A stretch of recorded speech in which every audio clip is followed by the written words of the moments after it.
It's important to understand what the 5G is doing and what they say it's doing. We're told on the IEEE beamforming document that this technology cooked your eyes like eggs in World War II.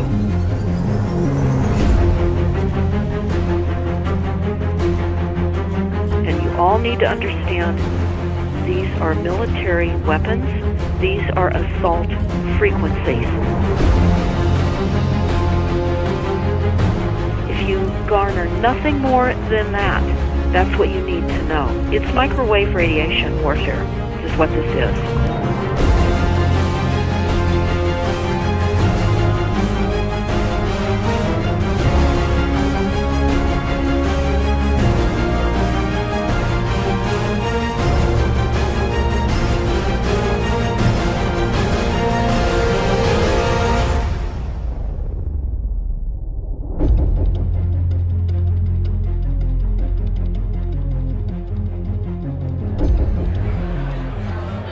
Ladies and gentlemen, please join me in welcoming to the National Press Club Federal Communications Commission Chairman Tom Wheeler.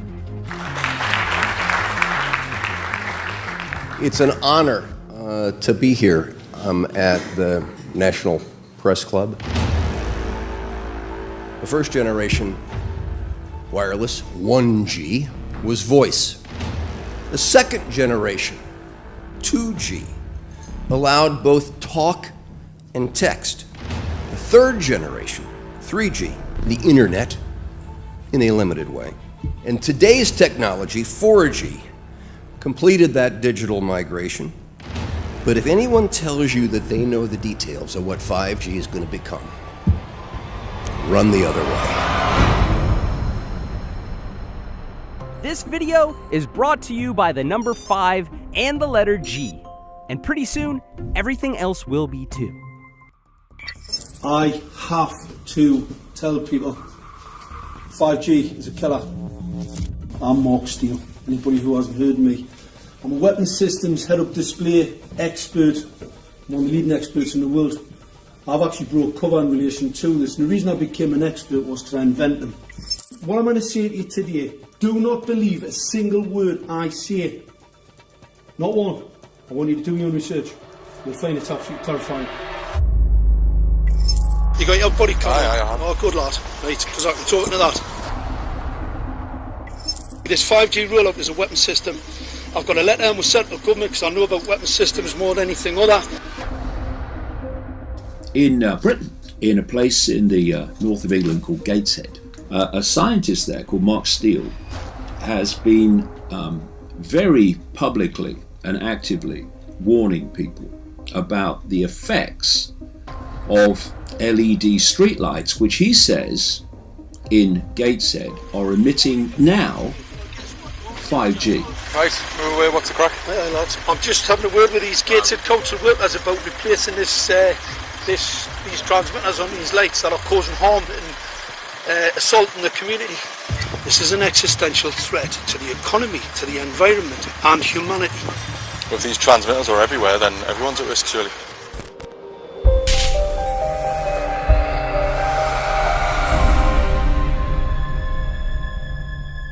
There's a lot of confusion about what 5G is.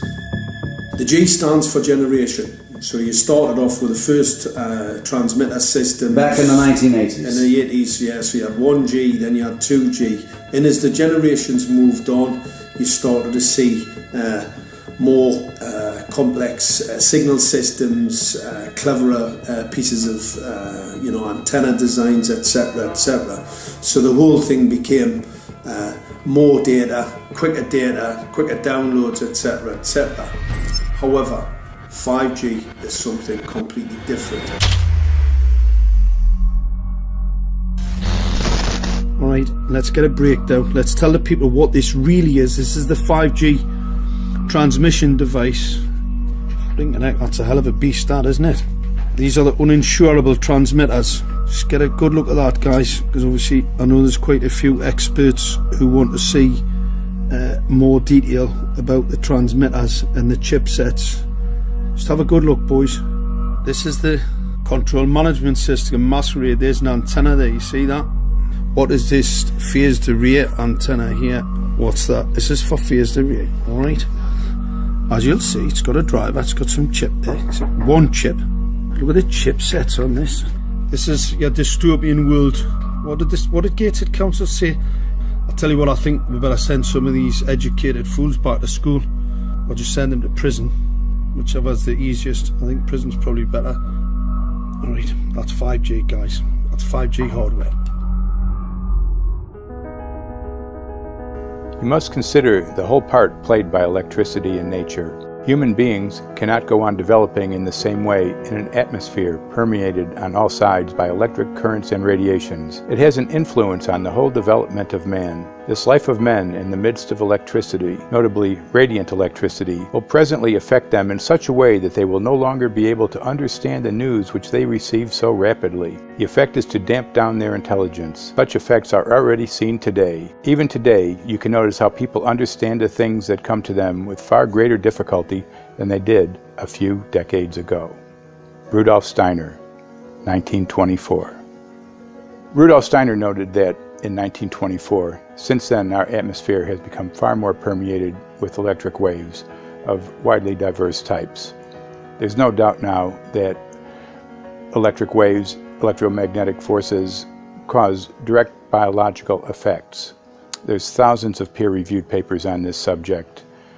There's no doubt about it. But what are these effects? How are they affecting us? What can we do about it? We're now at a stage where we're putting in what's called 5G, which is a special type of broadcast for high-density information transfers.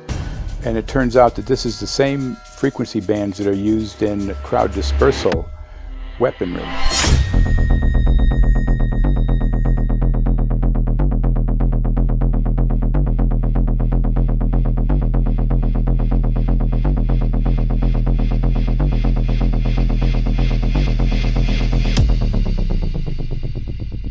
.5G, first and foremost, is densification. So it's significantly more transmitters in close proximity to a human, and it is also a sophisticated, illegal, unlawful transmitter. What I mean by that is it is a high gain dielectric lens antenna, and what that allows 5G transmitters to do is to 3D map its environment in your home. The 868 megahertz frequency is specific for battlefield interrogation systems, so sub-gigahertz. It allows the signal to travel through concrete brickwork with ease, and it can actually data gather. It is a target acquiring system. Phased array is basically radar off the battlefield. It is extremely good at identifying targets and being able to lock onto targets. And not only that, it can specifically target you as an individual. So any judge sitting on an interesting case, let's say, any lawyer, any barrister, anybody doing any work that is potentially controversial, your life could be at threat. So the antenna design that you currently have on top of these LED streetlights, masquerading as a control management system, is basically battlefield interrogation equipment. The first phased array unit was actually called Mammoth, used by the Germans during the Second World War to identify Allied aircraft. Obviously things have moved on significantly since then.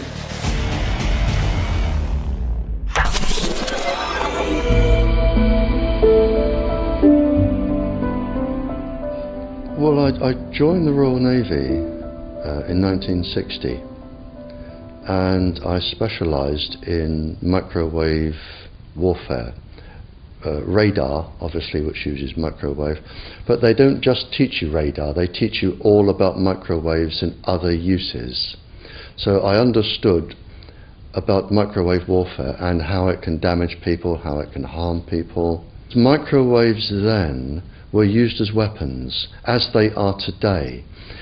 It is a perfect stealth weapon, and when governments don't like a group of people For instance, the ladies who protest at Greenham Common in England about the American missile base they camped, they were microwaved. We microwaved Catholics in Northern Ireland to make them sick. It goes on all over the world.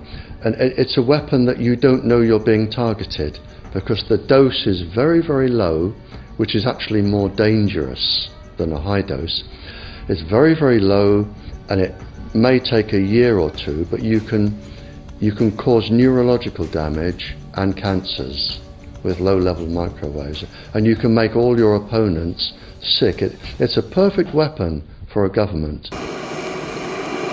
Our impulses are being redirected. We are living in an artificially induced state of consciousness that resembles sleep. Their intention to rule rests with the annihilation of consciousness. We have been lulled into a trance. They have made us indifferent to ourselves, to others. We are focused only on our own gain. Please understand, they are safe as long as they are not discovered. Keep us asleep, keep us selfish, keep us sedated. Almost immediately, I had neighbours knocking on the door, talking about children bleeding from the nose. I had images posted on Facebook. And one neighbour in particular came to my door and mentioned the fact that since the LED street lighting had been installed, she was bleeding from the nose every single night. I thought it was unbelievable. However, I spoke to another neighbour who lived not far from the first lady who mentioned this, and she also confirmed that since the LED street lighting had been installed, she also had started to develop nosebleeds and had never had nosebleeds before in her life. That then put me on a journey to investigate. I measured microwave radiation levels from the transmitters on top of the LED streetlights. The basic 868 megahertz, it was significantly higher than the current Council of Europe 1815 resolution, which is a maximum of 600 millivolts. I've measured up to over 3,000 millivolts. 5 to 6 times higher than the guidelines. Significantly higher than the current Council of Europe 1815 resolution, which states that 200 millivolts should be the maximum. The Bioinitiative report states that it should be significantly less than that. So we've got the Council of Europe, that's, the international criminal courts are stating that, the learned judges have said that 200 millivolts, and I'm measuring in bedrooms in Gateshead, minimum 600 and up to 4,000. Does this mean that in 2020, 2021, when 5G is destined to roll out globally, that you're going to get those kind of readings everywhere all the time? Everywhere all the time. Worse than that? Worse than that. Yes, 5G will connect the Internet of everything. If something can be connected, it will be connected in a 5G world. Hundreds of billions of microchips connected in products from pill bottles to plant waterers, requiring massive deployment of small cells. We won't wait for the standards. Now, to make this work, the 5G build-out is going to be very infrastructure intensive. We must reject the notion that the 5G future will be the sole provenance of urban areas. The 5G revolution will touch all corners, and that's damn important. The interconnected world of the future will be the result of decisions we must make today.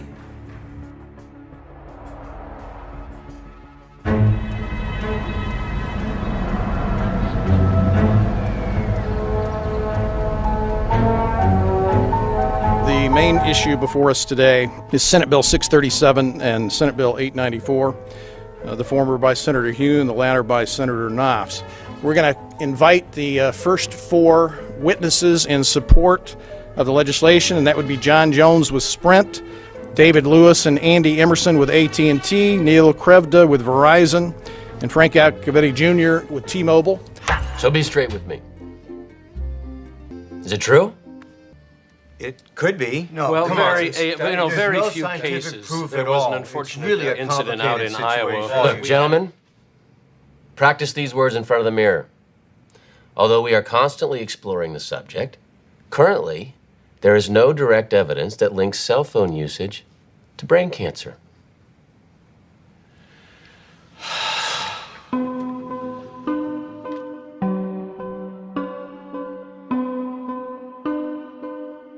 I'm Sharon Goldberg. I'm an internal medicine physician. I've practiced medicine for 21 years, and my background is mostly academic, internal medicine, hospital-based, clinical research, and medical education. I'm a certified Microsoft small business specialist. I've worked on space station designing the cabling system for the airlock module, where I was responsible for EMI/EMC analysis, which is electromagnetic interference, electromagnetic compatibility. I am a professor in the Department of Epidemiology, Biostatistics, and Occupational Health, and I teach there both toxicology and health effects of electromagnetic radiation. My name is Daphne Tachover, and I'm the founder of an organization called We Are the Evidence.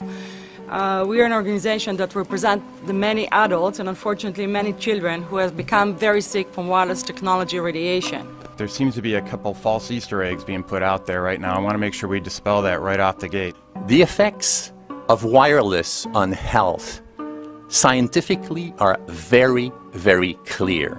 So it's always pushed back to the definition of an acceptable level of radiation. And that's what this is, by the way. This is about radiation. Wireless radiation has biological effects, period. My name is Dr. Angie Kolbeck.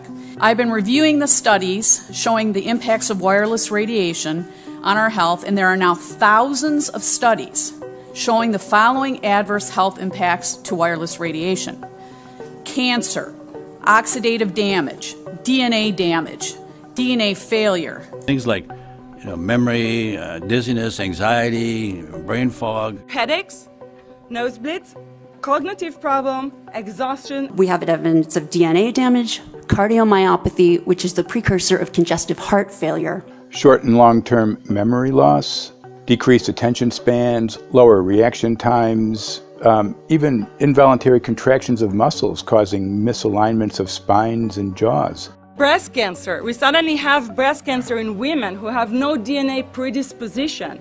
Disrupted immune function and change in stress proteins, reproductive and fertility effects. There are dozens and dozens of studies that show beyond any doubt what this radiation is doing to our sperm. Now, if you take the cell phone out of your pocket, the sperm will recuperate within 3 to 4 months. What would not recuperate would be the damage to the DNA of the sperm. That is irreparable. The wife of the ex-governor of Indiana was diagnosed with glioblastoma. Same brain tumor Ted Kennedy had and John McCain had. Did you look at John McCain's scar? This is a cell phone brain tumor. LeBron James, one of our sports people, had a salivary gland tumor. That is another cell phone tumor. You didn't hear about it because immediately after that was discovered, he was paid by Samsung to become their spokesperson. We are seeing increases in brain tumors. We're seeing increases in Alzheimer's. We're seeing increases in all of the neurotransmitter diseases, ALS, Lou Gehrig's disease, Parkinson's. These are all disease systems that are known to be associated with low-level energy exposures. We talk about 24/7, around-the-clock exposure, wherever you are and your whole body. You never get away from it. And it seems from our studies that maybe your immune system can cope with for a time, but it will deteriorate.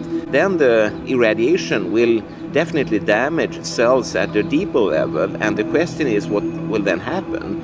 These are out of peer-reviewed papers, so these are not just hypochondriacs thinking that they're doing it. We're having real problems with this. This is no longer a subject for debate when you look at PubMed and the peer-reviewed literature. These effects are seen in all life forms: plants, animals, insects, microbes. So 5G is not a conversation about whether or not these biological effects exist. They clearly do. There is scientifically evidence that is so strong that you can be certain that the standards used by the FCC to manage health effects are wrong. We need to start measuring how much radiation are people being exposed to. before we roll out 5G, there are 4 kinds of electromagnetic fields that we know are harmful to human health. So radio frequency radiation, magnetic fields, dirty electricity, and electric fields, okay? Our exposure, any given person, and all humans are affected by EMFs. What is our exposure in a day? It's not one cell phone. It's cell phones, it's multiple wireless networks, it's smart meters, it's cell towers. It's this sandwich, and it all adds up. The data we're going to look at are all published science, testing results, or public standards. At the bottom end of the radiation scale of what's called power density, or signal strength, is the minimum level at which cell phones will work, which was found to be 0.2 billionths of a microwatt per centimeter squared. Pine needles were found to age prematurely at 0.000027. At short-term exposures of 0.05, children aged 8 to 17 experienced headache, irritation, concentration difficulties, and behavioral problems. 0.1 is the biobiology or building biology guideline for extreme concern. 1.0 produced sperm DNA fragmentation and a decrease in sperm viability in vitro. Also at 1.0, the science shows the following bodily effects can occur: headaches, dizziness, fatigue, insomnia, chest pain, difficulty breathing, and indigestion. 2.5 saw altered calcium metabolism in heart muscle cells. 4.0, changes in the hippocampus affecting brain memory and learning. And at 6.0, DNA damage in cells. So, where are smart meters on this list? Electrical Power Institute in December 2010 measured a single Itron smart meter with pulses up to 7.93 microwatts per centimeter squared. Our own testing indicated approximately 8.0 with 1 meter. These tests are at a close distance, approximately 1 foot away from the meter, but an infant's crib could be just as close on the other side of the wall where the meter or bank of meters are installed. Even though there are all these known health effects at levels far lower, Switzerland, Liechtenstein, and Luxembourg see fit to set the standard at 9.5. And China, Poland, and Russia, 10.0. This is the same level at which behavior has been altered, producing reflexes of avoidance following 30-minute exposures. A room of 12 smart meters, very common and even a conservative number in an apartment building, tested at 19.8 microwatts per centimeter squared. This is hundreds of times higher than levels which clearly indicate harmful effects. So, how can utilities and governments get away with forcing these devices on everyone? This is how. In Canada and the US and several other civilized countries, the safety limit is set at 600 to 1,000 microwatts per centimeter squared. This so-called safety limit is literally tens of thousands of times higher than levels which are known to damage health according to peer-reviewed published science.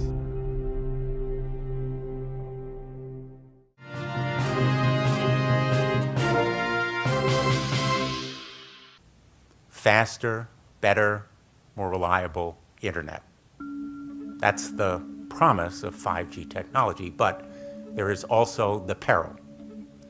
Health hazards associated with radio frequency that is higher also and requires more transmitters and antennas. And the stark, simple fact is the health hazards are unknown and unstudied. And that is a sign of neglect and disregard on the part of the Federal Communications Commission that seems unacceptable. There have been no answers so far. The FCC basically has said everything's fine, but in order to reach a conclusion about the health and safety of this new technology, we need facts. Mr. Chairman, thank you for having this hearing. 5G, as you well know, also uses higher frequency waves that don't travel as far and will rely on a network of hundreds of thousands, potentially millions of small cell sites. And the question then is, are there any health implications, any public safety implications to those additional sites that are likely to be located close to homes, schools, workplaces, and closer to the ground, correct? Correct, Senator. Yes. So my question for you, particularly Mr. Gillen and Mr. Perry, how much money has the industry committed to supporting additional independent research? I stress independent research. Is that independent research ongoing? Has any been completed? Where can consumers look for it? And we're talking about research on the biological effects of this new technology. Thank you, Senator. I think, thank you for your focus on the issue. Safety is paramount, and as you alluded to, we rely on the expert agencies, we rely on the findings of the FDA and others as to the requirements to keep all of us safe. There are no industry-backed studies, to my knowledge right now. Happy to visit with you as to what opportunities you think there needs to be more studies, and we're always for more science. We also rely on what the scientists tell us. So essentially, the answer to my question, how much money? Zero. I can certainly follow up with you, Senator. To my knowledge, there's no active studies being backed by industry today. Anybody else know of industry commitments to back research, fund it, support it, to ascertain scientifically the health effect? No, I'm not aware of any. So there really is no research ongoing. We're kind of flying blind here, so far as health and safety is concerned. Thank you, Mr. Chairman.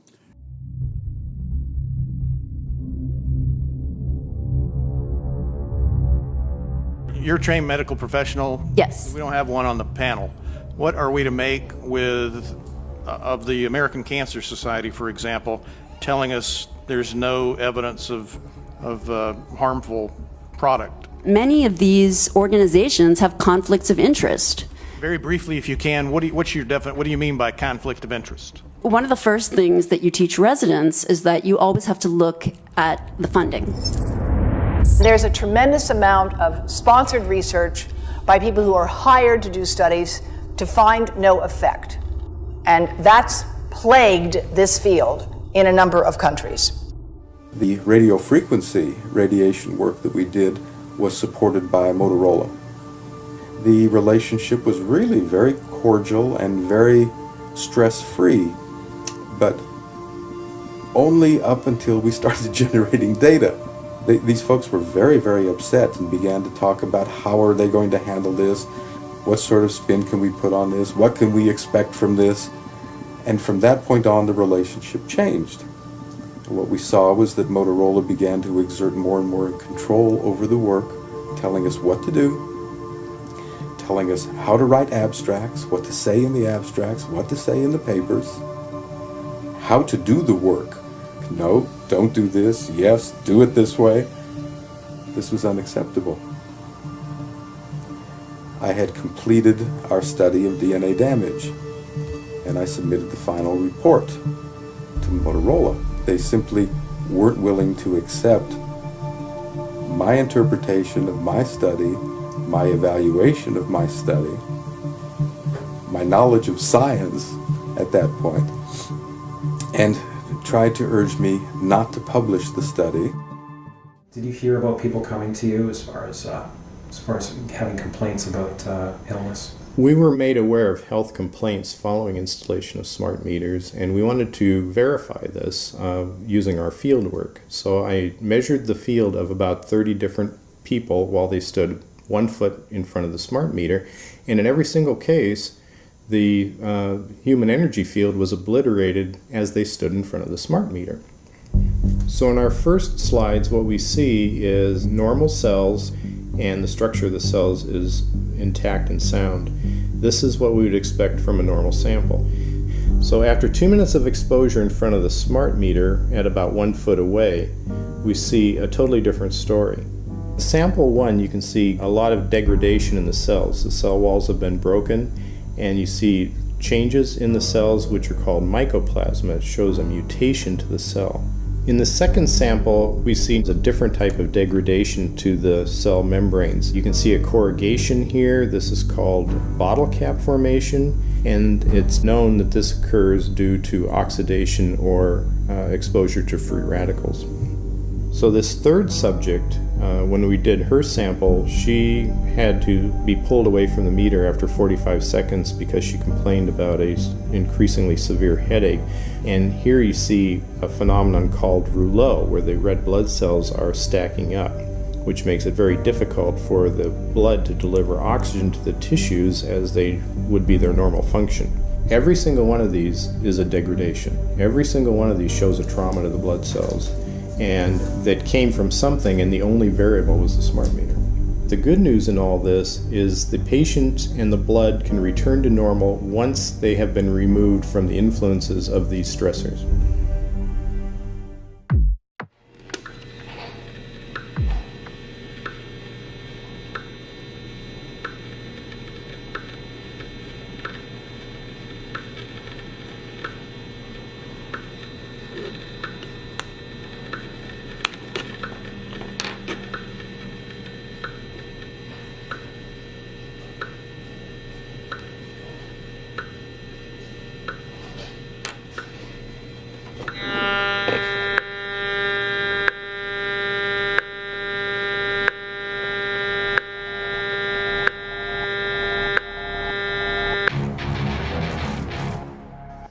Some of the effects that we can look at, well, one thing is just our regular Wi-Fi, 2.4 gigahertz.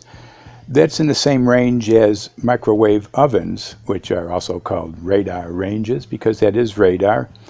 2.4 gigahertz is interesting. It's not the peak absorption rate in water for microwave frequencies, but it's at a point where it allows full penetration, because if it came in at the peak, it would prevent the insides from getting warm.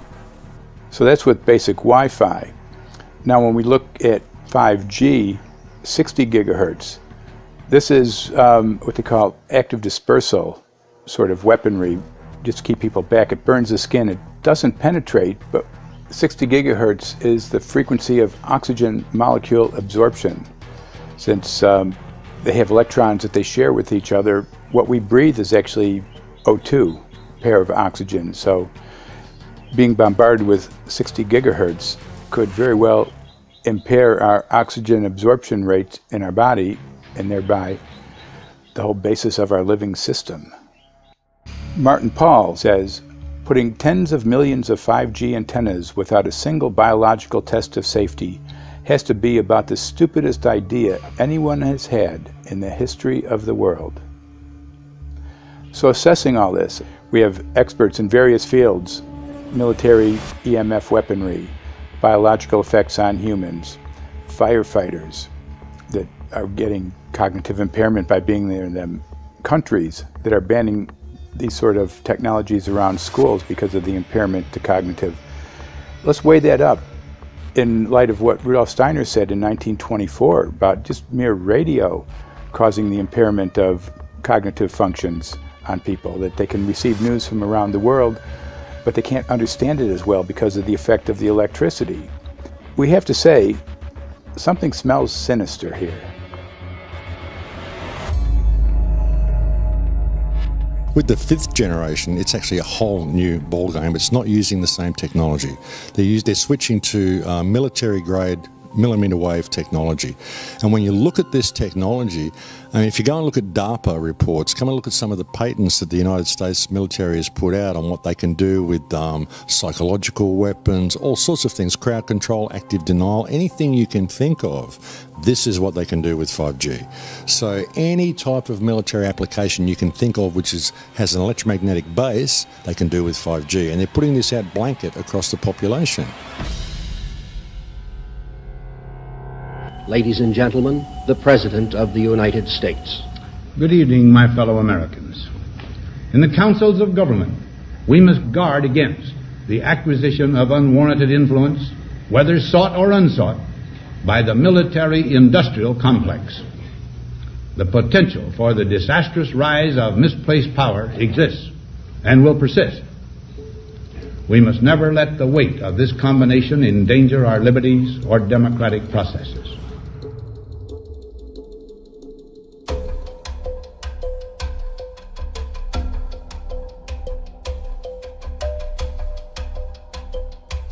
The FCC is a capture agency. They probably conducted what I believe to be the biggest fraud on the public ever conducted. The FCC has been described by Harvard University's Center for Ethics writer Norman Alster as the most captured agency in D.C., acting more as an industry cheerleader than a regulator. This is especially true today with 5G, where there are serious safety concerns and potentially misleading information coming from the FCC. For example, the previous chairman of the FCC is Tom Wheeler. He was the head of the Wireless Lobby Association for 14 years.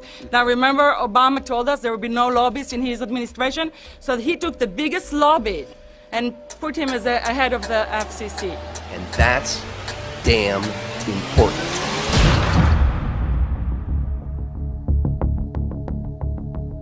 In 1993, the FCC started a rulemaking to adopt the IEEE regulations on this issue. IEEE is an engineer association. Why is it that we adopt regulation of engineers who maybe know how to measure this radiation when it's passing a wall, but not when it's passing a body? All our health agencies objected it, saying that it makes no sense to adopt engineer association, that they had not even one biomedical person on their team. They are effectively indemnified against adverse health impact lawsuits when the acceptable limits are higher than the limits actually shown to show harmful health effects. The FCC guidelines were developed for short-term exposures, 6 minutes, 30 minutes, depending on it's a phone or an outdoor exposure. And they have absolutely no connection to the biological effects that have been very clearly summarized in the Bio Initiative. So as you can see, there's a number of individuals in this room today that have serious concerns about this as regards to their health. If one of your companies decides to put one of these small cells up at a pole that's within, say, 50 feet of one of their houses, what recourse do they have to say, is there a way to move it somewhere else? There's language in the bill so that the authority can require the applicant to come forth with certification of compliance with the FCC's rules related to radio frequency emission. Remember that denial of request or denial permit request that you can put in? It's going to point back to the acceptable levels as determined by the FCC, not the EPA or not the CDC, the ones who usually take care of health concerns, but by the FCC, which is staffed by former members of the telecommunication industry. That's the fox guarding the hen house. It's a fact that most insurance companies will not indemnify against EMF effects. Telecom companies around the world are warning their investors of potential major costs due to real or alleged risks of EMF pollution from their products. Interestingly enough, they're warning their investors, but they're not telling their customers. They're basically keeping it quiet because that's where their money comes from. So we're using technology that could be very potentially harmful to us, and the investors know it. But their only worry is that they might lose money, not that our health might be affected. First of all, I think what you should really think about is why is it that they're not insured? It's not that they chose to be self-insured. They actually rejected by the insurance company from being insured because they understand the risk. And so the insurance companies, the big insurance companies, will not insure the telecommunications? So there's insurance companies, and then there's what's called secondary insurance companies. Secondary insurance companies are the insurance companies that insure the insurance companies. So in an event, an insurance company, let's say I insure Verizon, and it may not be able to meet the claims, then the secondary insurance company is kicking in. Like Lloyd's of London. Sorry? Like Yes, Lloyd's of exactly. London. So two leading one would be Lloyd's of London and Swiss Re. Both told the insurance company not to insure the wireless industry, and this is why they're not insured. And that should give you a hint. Now, this is exactly why they have to prevent a health lawsuit. And how did they prevent lawsuit? That goes back to Section 704.